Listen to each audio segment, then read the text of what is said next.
আসসালামু আলাইকুম ওয়া রাহমাতুল্লাহি ওয়া বারাকাতুহু।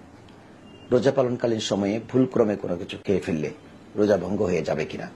আসলে দেখুন, ভুলক্রম তো সবসময় ভুল, ভুলের কোনো কিন্তু শাস্তি নেই। এজন্য রমজান মাসে কেউ যদি রমজান মনে না করে, অর্থাৎ রমজান মাস চলছে, এটা হঠাৎ করে অন্তর থেকে ছুটে গেছে, সামনে খাওয়া দেখেছে, কোনো একটা কিছু খেয়ে ফেললেন, মুখে নিলেন, মুখে নেওয়ার সাথে সাথে কিন্তু তার যদি স্মরণ পড়ে যে আমি তো রমজানের রোজা রেখেছি, তৎক্ষণাৎ কিন্তু তিনি মুখ থেকে ওটা বের করে থুতু দিয়ে ফেলে দেবেন। হ্যাঁ, তাতে কিন্তু ওনার রোজার কোনো ক্ষতি হবে না।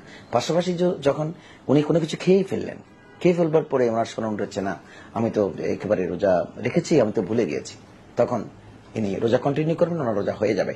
তবে এখানে একটি কথা আছে, অনেকে করেন কি, ভুলক্রমে যখন খেয়ে ফেলেছে তখন করেন যে খেয়ে যখন ফেললাম এখন রোজাটা ভেঙে ফেলি, তখন আবার নতুন করে খাইতে শুরু করে, সেক্ষেত্রে কিন্তু রোজা ভেঙে যাবে। ওনাকে কিন্তু তার জন্য কিন্তু আবার কাফারা আদায় করতে হবে।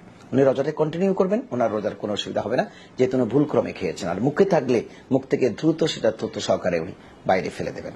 ধন্যবাদ সকলকে। আসসালামু আলাইকুম ওয়া রাহমাতুল্লাহ।